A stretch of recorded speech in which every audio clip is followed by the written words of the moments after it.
on Saturdays. Home visits and emergency services are also available. Call 448-0100, WhatsApp 276-5213, or visit any of their other locations. Picard in Portsmouth, Mondays to Fridays, 8 a.m. to 11 a.m. Marigot, Mondays and Wednesdays, 8 a.m. to 9:30 a.m. Or Grande, every first and third Thursday, 8 a.m. to 9:30 a.m. La Falaise Medical Laboratory. My choice, your choice, our choice.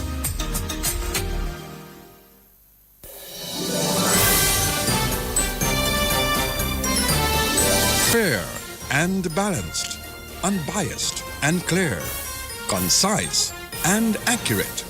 This is the DBS Evening News. Here now is your presenter with the headlines. In the headlines, Wesley High School to observe its 99th anniversary on Friday.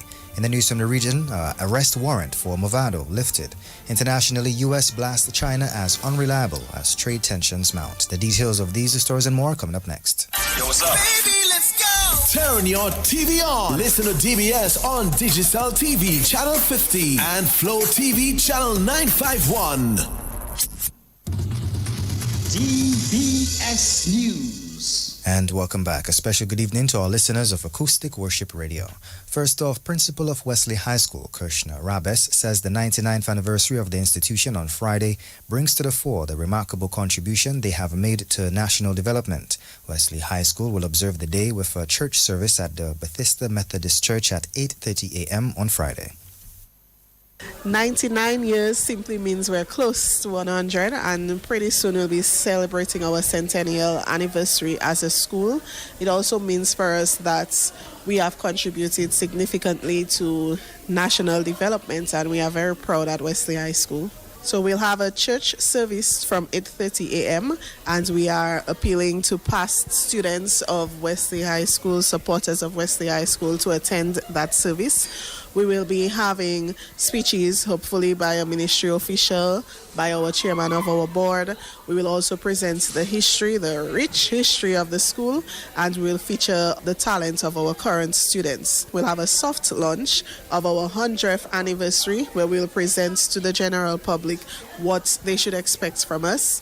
And we'll also be launching a theme competition for our students. So our students will not be left behind for the 100th anniversary. They'll actually be responsible for creating a theme for our 100th anniversary celebrations. So it's a joyous occasion for us, and we give thanks for 99 years. That's a milestone in itself, and we look forward to our 100th anniversary. Wesley High School, though small, we are a very impactful school community, and we'd just like the public to continue supporting us. To our many parents and to our many friends, continue supporting us. Thank you for choosing Wesley High School, and you will hear great things from us. Principal of Wesley High School, Krishna Rabes. The cooperative spirit among staff of the National Cooperative Credit Union is set to be strengthened with the observance of Credit Union Day tomorrow. That's according to a marketing assistant at the National Cooperative Credit Union, Monique Jeffrey. Credit unions across the island will join the international community in the observance of Credit Union Day tomorrow, October 16th, under the theme Cooperation for a Prosperous World. Credit Union Day is celebrated internationally, so that's all around the world, on the third Thursday of October. And really it's about promoting inclusion and prosperity across the globe for all credit unions, so for our members, to ensure that we are really celebrating all our cooperative principles and the whole cooperative spirit. In Dominica, all of credit unions will be closed, but in-house, with our staff, we will be doing some bonding exercises, but all the branches, all offices, locations will be closed. This year, the theme for International Credit Union Day is Cooperation for a Prosperous World. So this would really be encompassing what it is we want to do for our members to ensure that they are actually not just surviving, but thriving in their finances. So we're taking this time as a staff to really get together and put our heads together about what it is we can do for our members to ensure their financial stability for future generations. Marketing assistant at the National Cooperative Credit Union, Monique Jeffrey. Meantime, the Central Cooperative Credit Union is also placing focus on staff bonding for International Credit Union Day 2025. This year for Credit Union, where we usually at Central, we celebrate Credit Union Week, not just Credit Union Day. Credit Union Day focuses on the staff and activities for camaraderie and bonding. But in terms of our membership, who we really celebrate during that week, we do a week of activities. Our activities began on Monday, where we focus on educating our members on the credit union. You would be surprised how much members don't know about their credit union. On Tuesday, we had Healthy Tuesday, where we had blood pressure checks and blood sugar checks at both branch locations. And we also gave members fruits, apples and bananas.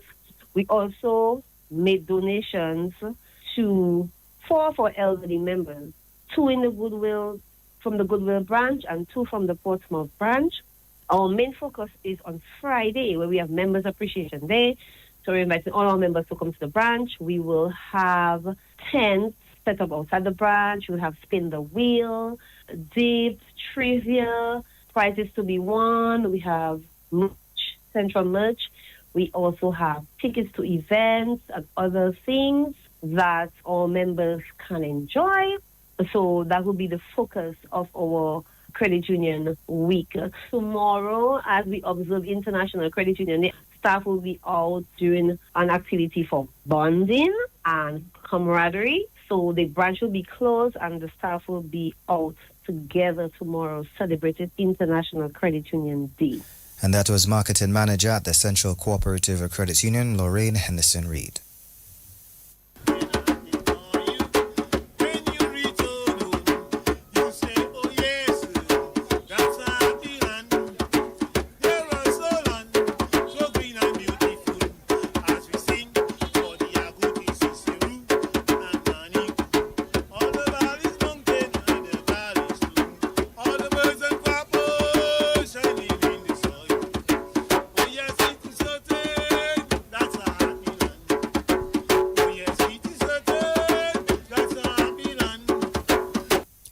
That was sounds at Woodbridge Bay Port this morning as Dominica welcomed MV Grand Princess to its shores at the start of the 2025-2026 cruise season.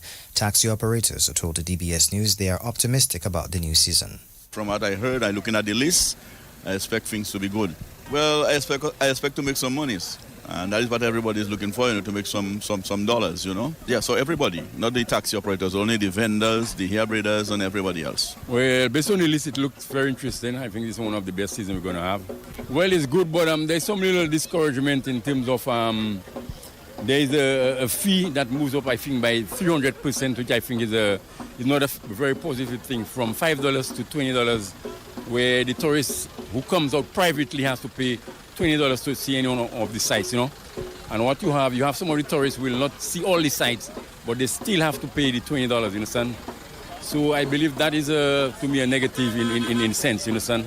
The numbers on paper look good. Let's hope it's going to live up to what it is on paper. We have quite a number of calls. What has been interesting this year is there are more American ships on the schedule. Let's hope that stays. We get good weather and everything will work out well, I hope, for everybody. Well, I think it's okay. We're looking for improvement in the tourist industry, and then we hope these people will go and take the tour today. You have to watch it closely and see what's happening. It just starts, so let's watch and see what's going to happen in the future. Okay, I have seen the list and it looks kind of promising. Is whether the visitors that are coming here will really take the tours, because as you know, there's a price increase in the site.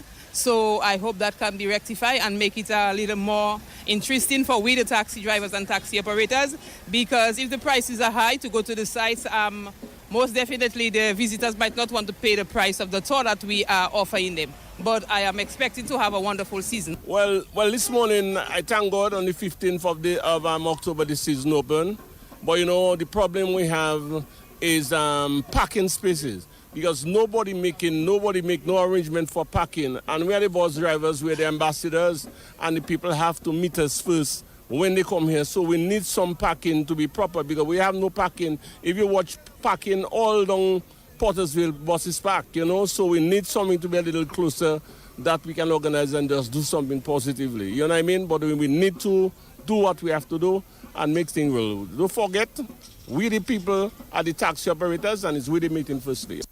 And that was the taxi operators at Woodbridge Bay Port this morning. Meantime, Tourism Minister Dennis Charles Pemberton says the season will be the biggest ever for Dominica. This year we're expecting 475,000 cruise visitors and 274 cruise calls, including 13 inaugural visits from major international lines like Celebrity Accent, Majestic Princess, and Queen Victoria. Also, the return of Disney Magic. This represents a 38% increase over the last season. The surge in arrivals reflect our strong partnerships with cruise lines, the growing demand for Dominica as a leading nature destination, and government's commitment to upgrade our infrastructure to enhance cruise visitors' experience. Ahead of the season's opening in August 2025, the Discover Dominica Authority launched the island's first Chief Experience Officer training program, training 147 service providers, including taxi operators, tour guides, vendors, and border control officers, in areas such as customer engagement, cultural awareness, and emotional intelligence. She encouraged stakeholders in the sector to play their part to ensure a highly successful cruise season.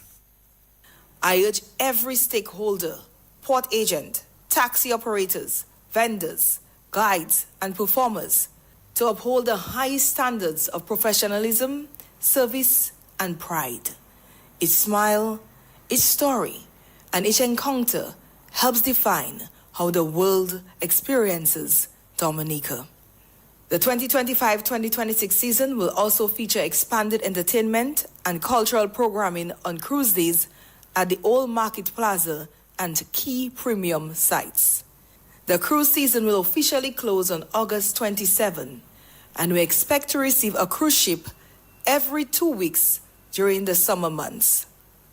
So, let's welcome the world with pride and make this season the most remarkable yet. Minister for Tourism Dennis Charles Pemberton. Permanent Secretary in the Ministry of Agriculture Ryan Ansam says Dominica has received assistance from the government of Cuba towards revitalizing its cocoa industry. Ansam made these remarks while speaking on the Focus on Government program. Now, cocoa is two-part program that we have. We have establishment. Last year we did 17,000 cocoa plants. We distribute that. And this year we're planning to do 25,000. We're increasing the production of it. And it's not only the establishment, we're also rehabilitating our cocoa fields. And we are doing that together with the Cuban Technical Mission. We brought in 3 technical experts from Cuba, one to deal with cocoa, citrus, and some of our tree crops, and a horticulture expert, and an engineer to deal with our machinery, our tractors. And so we've done that. Ansam says there are also plans towards increasing coconut production on island. We imported 14,000 Brazilian dwarf nuts, and we must compliment the propagation staff. We had 84% germination, and that is significant because in other jurisdictions like Jamaica, with all the experts and the doctors, they get up to 54, 56, and we're getting 84. And through that, we were able to distribute 10,000 nuts to our farmers. 188 farmers benefited from this, and we established 200 acres of dwarf coconut. But we did not stop here. It's our intention in this financial year to bring an additional 13,000 nuts. What we have done also is that we have propagated some of this as germplasm. And what it will do, it will provide nuts for us to start our own nursery, and so we can distribute to the farmers in the next 3 to 4 years. Permanent Secretary in the Ministry of Agriculture Ryan Ansam. A call has been issued for young people to embrace and to take ownership of the Creole language. Head of the Language Department at DBS Radio, Kiwana Fountain Wilson, made the call while speaking on DBS Radio ahead of the Independence Creole Speech Competition. 6 secondary schools will participate in the 2nd annual DBS Radio Independence Creole Speech Competition scheduled for Friday under the theme Creole is not patois, preserving our linguistic legacy. We need to allow the young people to take ownership of the Creole language. Be as excited as we are, the older ones, to speak Creole. The thing is, right, we grew up not knowing a lot about the language. We grew up at a time where technology was not as advanced as it is right now. Yeah. So we have so much information at our fingertips. I mean, come on, this is the right time for us to go out there and do some more research, educate ourselves. For instance, the theme, Creole is not patois this year. I spoke to a grown person some time ago, and she said, oh, let take a parler patois. I said, excuse me, it's Creole. She said, no, c'est comme ça moi levé ka parler. That's how I grew up hearing or knowing it's called. I said, but you see, that's the thing about us. We need to understand that everything in this world evolves. So now that we have all of this information at our fingertips, we need to open our minds and our hearts to the changes and to the new information as it relates to what Creole really is. It's not patois. And people ask me, what's the difference? And this is why we have the competition levels, so that we can dispel this misconception that we have about Creole and patois. Creole is a well-structured language. Head of the Language Department at DBS Radio, Kewana Fountain Wilson, taking us to the end of this evening's National Focus. Up next is news from the region and international. Yo, what's up? Baby, let's go! Turn your TV on. Listen to DBS on Digital TV, Channel 50, and Flow TV, Channel 951.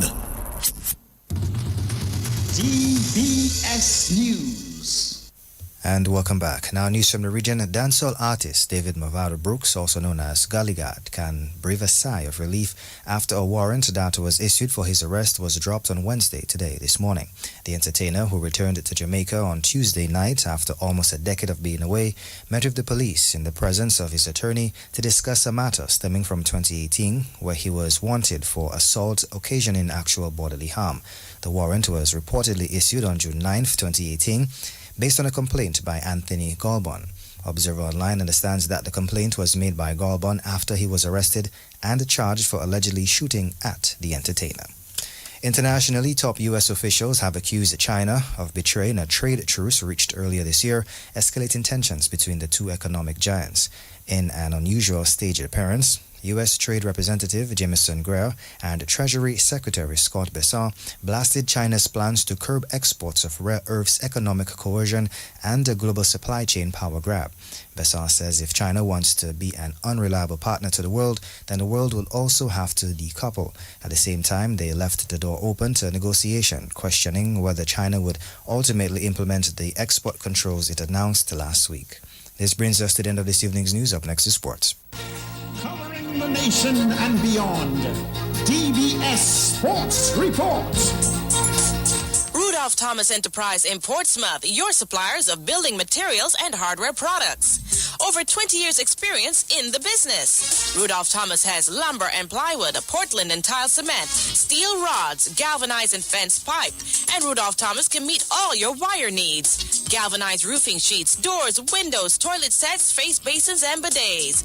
PVC piping, fittings, and lattice. Check out Rudolph Thomas for ceramic and vinyl floor and wall tiles, nails, nuts and bolts, paint and painting supplies. And check out their line of electrical and hand tools. And Rudolph Thomas is your one-stop shop for hard-to-find items like fiberglass mat and fiberglass resin and welding rods. Go now to Rudolph Thomas on 1240 Bay Street in Portsmouth.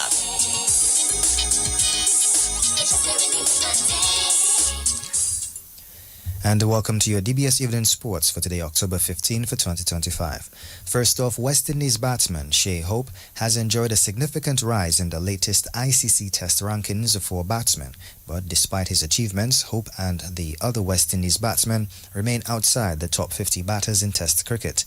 Hope registered his first century since 2017 as he hit three figures against India in the second Test. He was moved 34 spots in the rankings and is now ranked at number 66 in the world. John Campbell, who hit his maiden Test century, also moved up 6 places to number 68. Alec Athanas remains the highest-ranked West Indian batsman in Test cricket at number 62. England's Joe Root remains the world number 1 batsman. In the bowling department, West Indies fast bowler Jaden Sills has dropped 4 positions to number 17 in the rankings. Shamar Joseph is at number 16.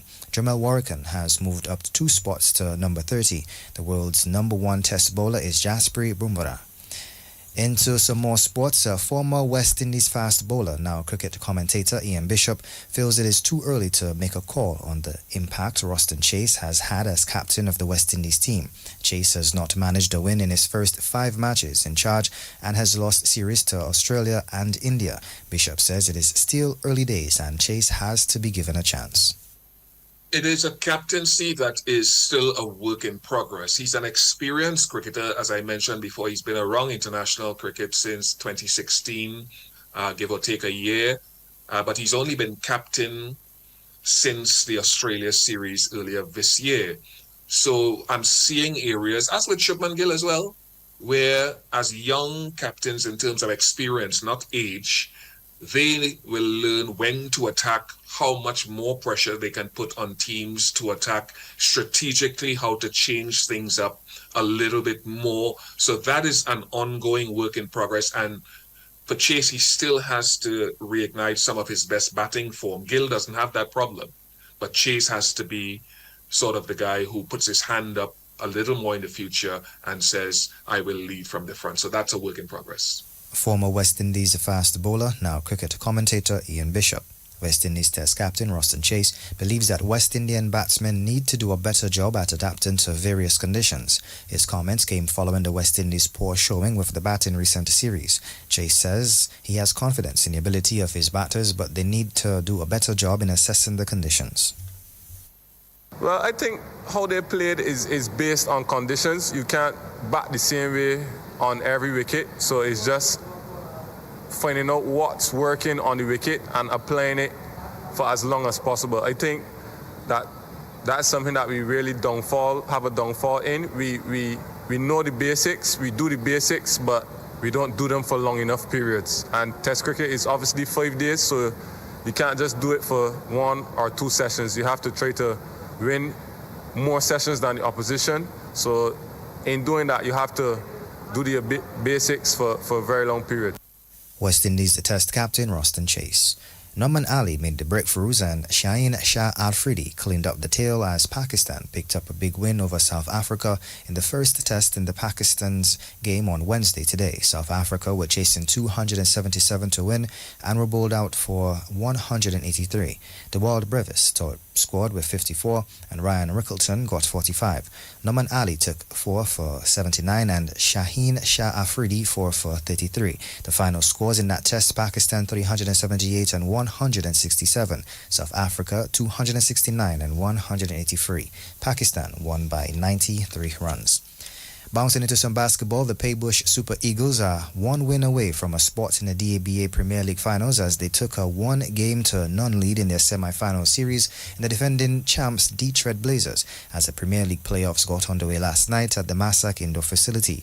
Eagles took the match comfortably 83-70 to take a 1-0 lead in their 3-match series. Shamar Felicite got 20 and Dave Alexis added 18, with Kellyanne Paul getting 16 for the Eagles. Sergey Joseph and Donnie Robinson had 14 points each for the Blazers. Patrick John Baptist added 11. In the other semi-final series, the Happy 767 Sports Club Dominators held on to beat the BAA Sharks 76-71 to take the 1-0 lead in their series. Arundel Desborn scored 19 and the big men duo of Rennie Williams added 18 and Kamal Hamilton 14 for the Dominators. Jamel Peltier top scored with a game-high 21 in a losing effort for the Sharks as Christian Scotland added 16. Happy 767 Sports Club Dominators head coach Dustin Maggie Peters was happy with the win. Yeah, well, it was a dogfight from start to end because, trust me, those Sharks, they legit. They have teeth and they bite in. But we have to be, we have to fight it out, with what we had. And I give thanks for Rennie. Job, I bless you. I mean, Rennie come at the right time, because as you see, all the foreign base players left, and Rennie come at the right time to give us that energy and that, that presence, and really put us over the top there. Because I see Jerry, the coach, he was confused how to deliver us because we had a serious size. We was lacking on the guard end, but we had the size, and that really, yeah, man. All right, as you look forward to Game 2, a chance to close out the series, advance to the finals, what can you take from this game and what sort of adjustments might you want to make for Game 2? Well, basically, we just have to what we did, we have to do it better. we defended hard. Our defense is what give it to us. You know what I mean? And our passing of the ball, the movement of the ball, and movements on and off the ball. So we have to just do that more crisp and more precise. And we was missing our Andel. You know what I mean? Church boy. So he will be there. So and also Joshua. So we'll have a little more ball handling. He was missing that. So I believe next game we just have to just come with same energy, but just to do the things a little better than we did it tonight. Happy 767 Sports Club Dominators head coach Dustin Maggie Peters. Game 2 in both series will be on Thursday.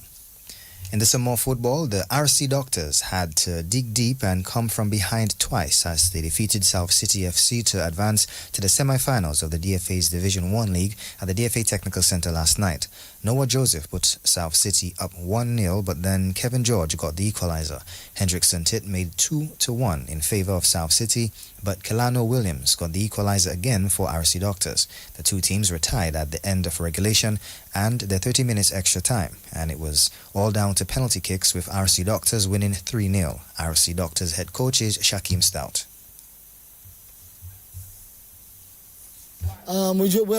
Lack of training make the game difficult for us tonight. And the training in the game, but at the end of the day, we got the win and we're moving on. Estate we come in. Went down to the penalty kicks. Just talk me through that moment there, the shootout. Well, clearly, anytime we go penalty kicks, we must win. We have the best first division keeper, and anytime we reach a point, he will make us stop. Kudos to Jackie. Kudos to Jackie. Goalkeeper came up big, but you also had some good performances in the outfield to get you into that penalty kick session. Taron George, for example, had a very good game tonight. Yeah, clearly the younger players showed up tonight. Taron, even Darius Prince, the starting of the press, that helped the game. We just played the game too slow, and with Darius and the rest of the guys picking up the pace of the game, it showed in the second half. And at the end of the game, we got the results we needed. All right, comes down to Baffert State now in the semi-finals. What can you take from this encounter as you look forward to Baffert State? Well, clearly it's going back to the training ground right now. We lose out on an important player in Eric Stevenson getting a red card in the end of the game there. But we just have to go to the training ground, prepare for Baffert State, and come there and put on the next show. RC Doctors head coach Shakim Stout. South City head coach Tully Polydor says it was a disappointing end to the season.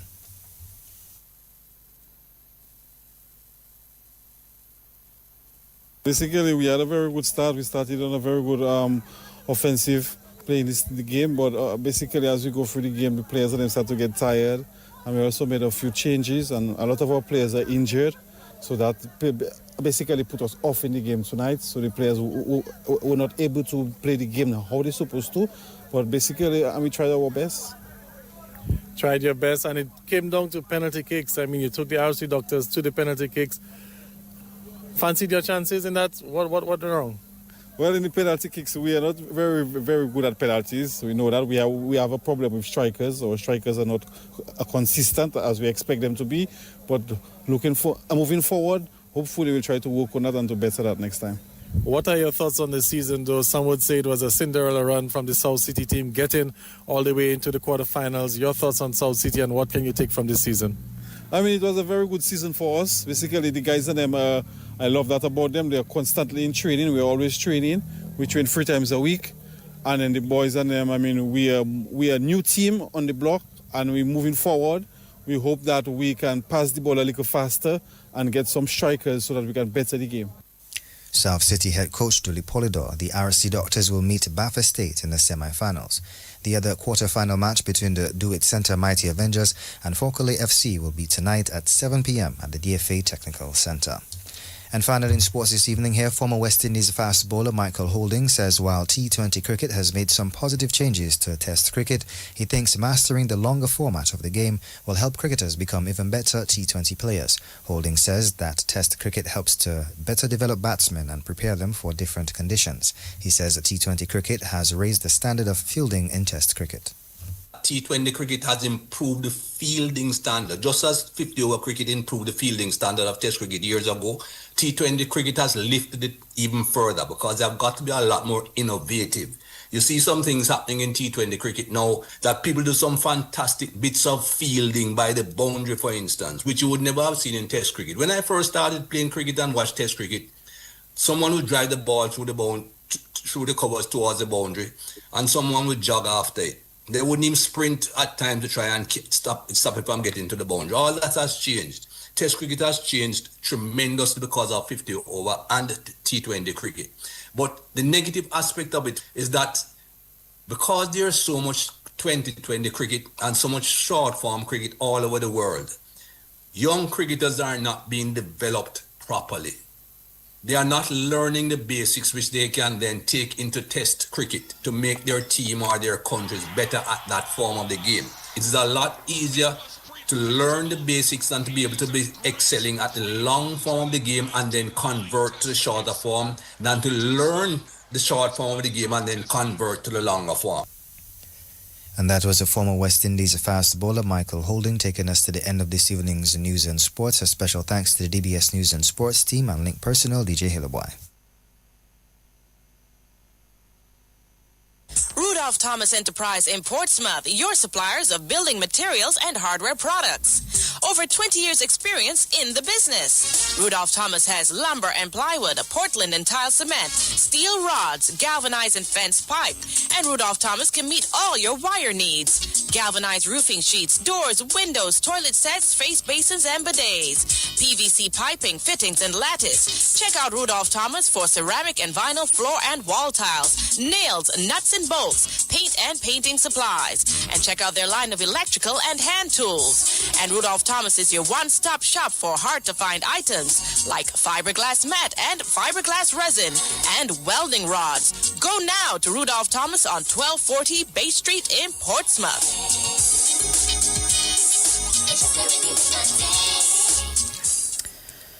This is your nation station, DBS Radio Time Check. It's 6:31. A bit of information coming in from Senior Met Officer Marshall Alexander. We are currently experiencing a trough system. A trough system is affecting the area. There's been information coming in from Senior Met Officer and the Meteorological Service. Marshall Alexander from the Met Office. A trough system is affecting the area.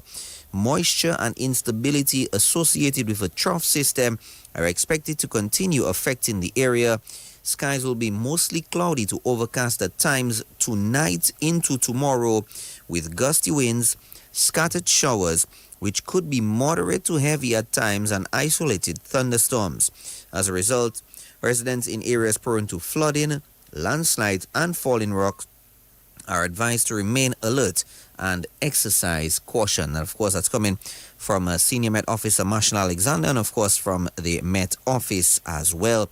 So we are being affected by a trough system, and if you do live in areas prone to flooding, landslides, falling rocks, you are advised to please remain on alert and exercise caution.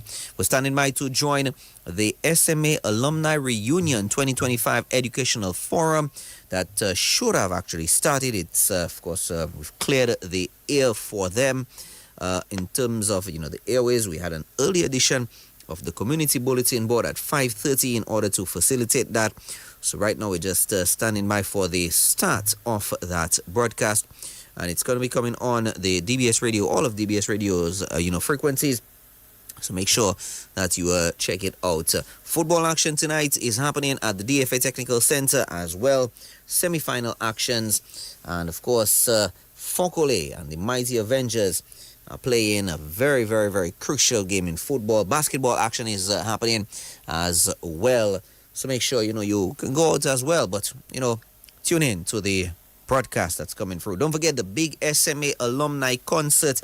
It's happening on Friday at the St. Gerald's Hall from 7 p.m.